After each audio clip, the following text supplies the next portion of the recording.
Alright guys, today we're going to be working on the Evap system, specifically the canister for wagons 1997 Escort. And the reason I'm filming this is because, well, I need to work on it, but a lot of these Escorts have this canister. It's a different type of canister mounted in the rear, kind of by the gas tank, driver's side. My wagon did not. My system was up here in the front, and the whole reason I'm here replacing on it is because I got into an accident with this car, as I've mentioned before, and it was mostly an underbody incident, and this is where that canister used to be. See how this piece of bracketry is all bent out of shape? That's actually where it mounts. And I think it's kind of important to mention because I've been all over the internet and have yet to find anybody who actually showed the location for the cars that happen to have it mounted up here. So, you know, you can kind of take from this video, where this goes. The procedure is pretty simple here. If you look at the way the bracket is shaped, you can see there's a cutout right here. And that's where a tab on the canister is going to fit into. I don't know if I'm aiming that quite correctly. There we go. So this tab right here, this out slot, the reason that's cut like that is because there's a tab on the canister that slips over this. And then up high, there's a screw that, or a bolt, self-tapper deal here, that fits into the bodywork of the frame, and the canister, that's where the canister will mount to. So this guy up here is what holds the canister. It's really simple. The piping for this unit's right here. I noticed that mine was missing, of course, and I went ahead and just, well, you can see what I did. I took some tape and put the two hoses together because I was getting some engine lights. This actually solved the lights, but it created another problem. I seem to be having a weird gas gauge problem now where my tank, as I go down the road, the tank starts to read fuller and fuller, and I believe it's due to a pressure problem because these are linked together. It's supposed to have some airflow into it. That's the whole point of this canister. It's like a carbon filter. And the only other thing I want to say is that Dorman and all the other people that produce this part, they don't seem to give you the little caps. There's supposed to be dust caps up here, so we're gonna have to come up with some kind of a deal for that. Because I imagine, you know, they're there for a reason. Been all over eBay and all I can find are used ones. And of course they want like $13, $14 for a stupid little, basically piece of pipe. Like a pipe end cap, it's what it kind of looks like. A mushroom cap is what they call it. Or dust cover. And the reason I'm going into my Ranger here is to show you, because the Ranger has a carbon canister as well. Pretty sure, if I remember right. I do remember seeing one. I'll give me a second and I'll find it. I found it. 93 Ranger, if anyone's watching, this is where the carbon canister is. So these are the caps. See, this is the same basic unit, just a little older, and these are what the caps look like. And they don't seem to produce these anymore. So if you find yourself in a junkyard, and there's a good chance, because that's a Dorman part right there, there's a good chance a lot of other cars use the almost exact same filter, you know? So you could probably rob one of these caps off of them, and in fact, I just want to see real quick. I figured this is kind of useful content for you guys as well. Oh yeah, that would have worked just fine. Of course. This is the animal right here. That's what it looks like. That's what they look like. God, I think that's even almost the exact... It's... yeah. That's exactly almost exactly the damn same thing. So, well, I had another idea. Depending on what this said is I may have, like, you could put just an elbow. Yeah, like a pipe elbow. That's what I was thinking. So it's sideways, and that way it won't get water in it, but yet it will. So it looks like about a... Hopefully this is useful information for you guys. I'm going to go ahead and pull that bracket off because I need to straighten it out. And before I forget, remember I was talking about the tab that fits into the cutout slot? That's it right there. And then that screw goes up high. And that's all that holds this. You pipe it in, 2 different sizes of pipe, so it's idiot proof. And basically all this unit does is the 2 valves up here, the purge control valves, that are in this case located right down there, that blue, you can see that blue connector is one of them. There's a little gold circular purge valve there. A lot of P1443 codes around that area. The P14 codes have to do with that. Those open up. The vapor from the gas tank goes into this unit. There's air drawn through the carbon filters, and then it goes into the burn. That's kind of the idea, and it increases efficiency on the vehicle. And I'll tell you that ever since the system has been compromised or opened up like this, I have lost MPGs on this car. It used to get 37. It's only getting between 28 and 32 right now. Occasionally she gives me better mileage. So hopefully I don't have to also address my purge valves. It's very possible that I do though, since I kind of loop the pipe together. But then again, the filtration aspect of this unit regards the atmospheric air here, not the fuel vapor. So the valves might be fine. At first I thought that maybe this filter was holding back some kind of, contaminants from the gas vapor, but that's not the case as far as I can tell. I mean, I could be wrong. If I'm wrong, someone can correct me in the comments section below. Anyway, I'm going to go ahead and stop rambling, get that damn bracket off, and start straightening it out. Alright, we're back, and instead of making something, we just went to an auto yard and found some caps for $5. Of course, they didn't know what they were. They looked at me like I was from Mars. I walk in there with this part, and they don't know what it is, I got lucky too because they only had 1 Escort in inventory and 1 Ranger in inventory. So it was relevant. It's relevant to mention the Ford Ranger because if you can't find it, if they don't have an Escort at your yard, you're looking for these parts, or you're on eBay, you can probably find it if you look at early 90s Rangers. The 93 Ranger has the exact same canister, so it's relevant to the video. And in my case, I went into the yard there. They claimed they only had 1 Ranger, but I saw several of the same generation, so they don't even know their own inventory. I found their Escort, and it had the canister intact, but they only had 1 cap. So on the way through the yard, spotting a couple Rangers, I checked under the hood, found one with the canister, and it also had only 1 cap. So between the 2 vehicles, we got ourselves some caps. I'll get you guys in here for one more quick look. So hopefully my camera's focused. Looks like it is. This bracket is affixed with 2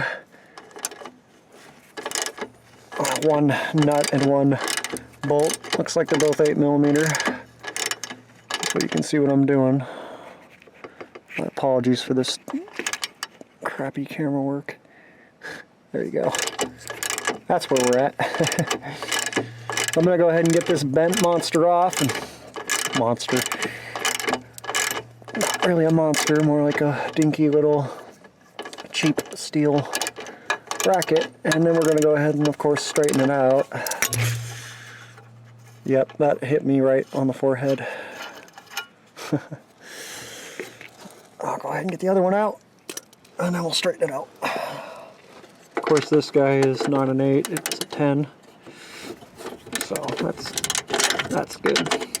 Worth noting. There appears to be a third one hiding up high, and it looks like it's also an 8mm. It's right here, right up here. And the reason I didn't see it is because everything's all bent out of shape. That's also a 10mm nut. So you may notice that it's aiming up a little bit on an angle toward the top there, toward the sky, and that's from the damage. You can tell this area's kind of bent and contorted out of shape. So this bracketry, I'm going to have to leave this, you see that bend, how it's all bent right here? I'm going to have to leave that because I'm not intending on straightening this. There's really no fixing this part of the unibody. So, but I am going to straighten out the field here where the canister mounts because that's not going to work. So we're going to just do some semi-straightening. And it's always a good practice if you don't have a parts tray to just kind of stick the nuts, where they belong. So I'm going to go ahead and do that. That way they don't get lost. This is something I always do if I'm not going to parts tray stuff. I just kind of put it there. This area looks like it's fine. I mean, it might have moved a little bit actually, now that I'm taking a second look at it.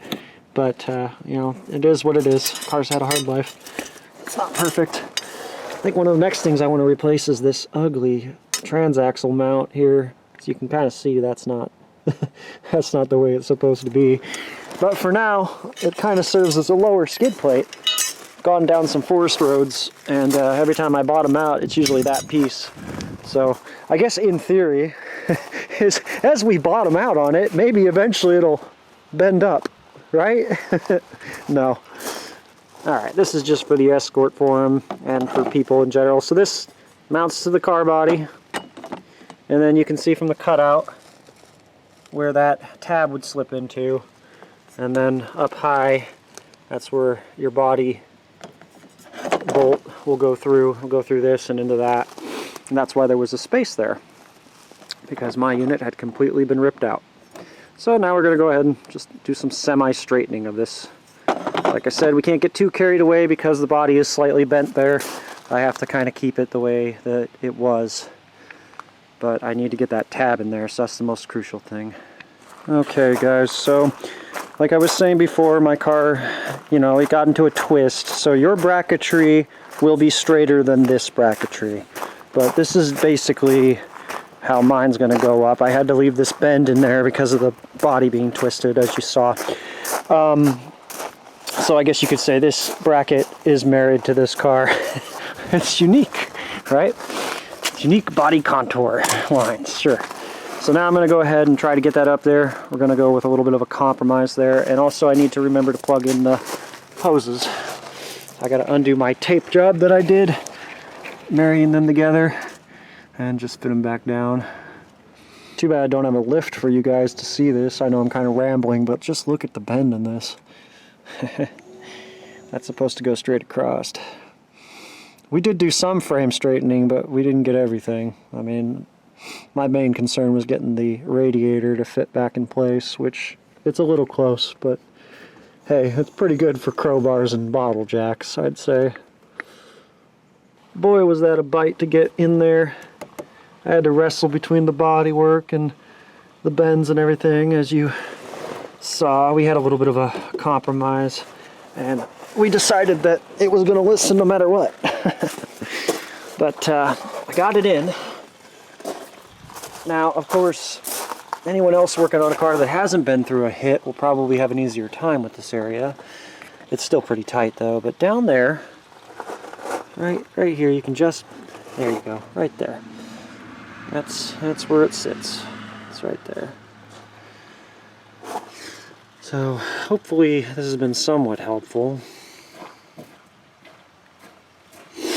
I went ahead and got my lines hooked up. They're a little bit old and frail, so probably need to replace them someday soon, but for now we're just going to trust on hose clamps.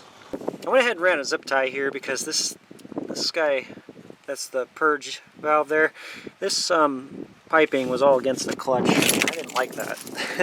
So I also don't like that it comes and goes, kind of sways towards the fan, and you know, I don't want to hear the magic mess occur while I'm down the road of clatter of the fan tangling up with things. So a couple zip ties.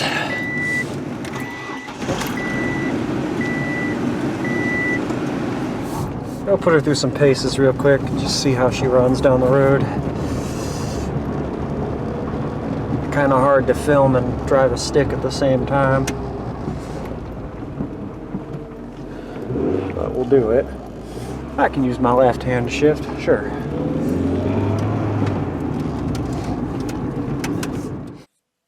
It's worth making a side note that when I first got the car started, I did receive a little bit of rough running, and then it threw a code.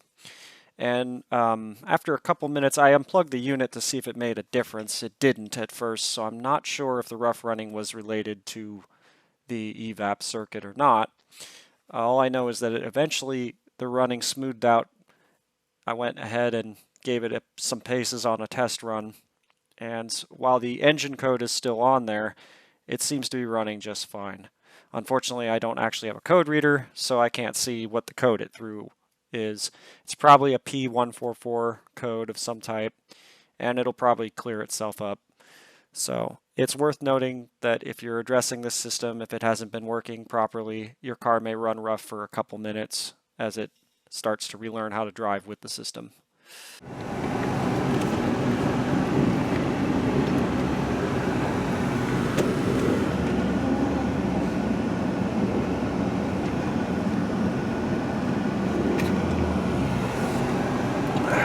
Okay, well, as far as the code's concerned, it'll probably clear itself in a little while.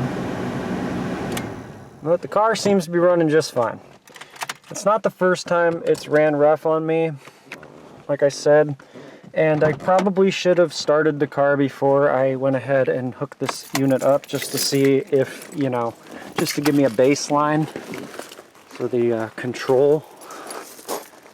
Because if it would have ran like that from the get-go, I would have known it was related to something else and not the purge carbon box. Anyway, everything seems to be good. So, for those of you out there wondering on where your front evap canister is, it's supposed to be right here. Hopefully you guys found some useful information in this. Looks like the camera can't see this, but I can. Lines are still hooked up for now. Definitely get around to addressing those hoses eventually, but anyway, thanks for watching, guys.